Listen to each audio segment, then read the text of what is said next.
хот бол амьд организм бүх зүйл ингээ харилцаа уялдаатай байх хэвээр. Хотын системүүд хоорондоо бүгд ингэж уялдаатай байж бид нар ингээд энэ хотыг цааш нь зөв авч явна гэж бодож байна. Тэгэхээр одоо энэ сая ариун төвийн төлөөлөгчийн хэлээд байгаа зүйлс бол айгүй чухал юм л да. Нэг зам тавиад хойдон жил нь хуулаад гэдэг шиг бид нар одоо төлөвлөлтөө маш тодорхой болгочмоор. Жишээ нь одоо бидний замын төвжирлийг бууруулна гэдэг Улаанбаатар хотод амьдарч байгаа хүн болгоны зовлон болсон том асуудал байгаа.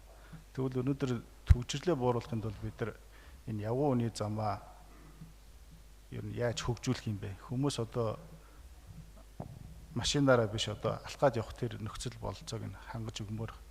Тэгэхийн тулд одоо энэ стандарт дээр бид нар одоо ямар хавтангаар хучих, ямар гадрууг нь юугаар шийдэхээс илүүтэйгээр бид нар өнөөдөр энэ суур бүтц юм дээр айгүй сайн анхаарах хэрэгтэй байх л та. Тэгжиж бид нар өнөөдөр энэ зам нь хүн явхад асуудалгүй, овон товонгүй 50 сайхан зорчих тэр нөхцөлийг бүрдүүлэх. Тэгжиж хүмүүс бас явган алхаж автомашинаасаа татгалзах байх. Дээрэс нь өнөөдөр энэ харж ихнэ явган үнийч бай, автозамч бай, ус зайлуулах систем нь төдийлөн ажиллагаатай биш байгаад байдаг. Тэгэхээр энэ ус гэдэг чинь өөрөө энэ замын байнга эвдэлдэг хамгийн гол дайсан байдаг.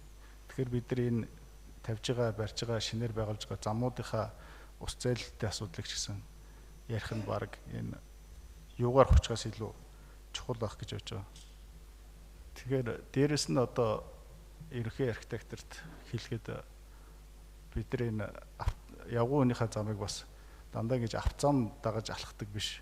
Бас автозамаас холуур ингээд алхах юм бол бидэрт бас хүмүүсийн явган зорчлоос нэмэгдэх болов. Ягаад гэхээр одоо өвөл бид нар автомашинууд ингээд зам дээр төвжрээ зогсож явахад хажуугаар нь алхахад бол айгүй төвөгтэй байдаг шүү дээ. Маш их утаа ялгарна. За зам бол бас зам дагаад алхаж яхад бороотой үед бол ус цацах те. Эсвэл одоо замын шороо цэвэрлэгээ явж яхад бас ингээд явган зорчход айгүй хүндрэлтэй байдаг. Тийм учраас энэ бүх юмнуудаа бид нар бас ингээд харилцан уялдаатай нэг нь нөгөөдөө яаж нөлөөлөх юм бэ гэдгийг маш сайн тооцож төлөвлөх хэрэгтэй болов уу гэж бодож байна. Баярлалаа.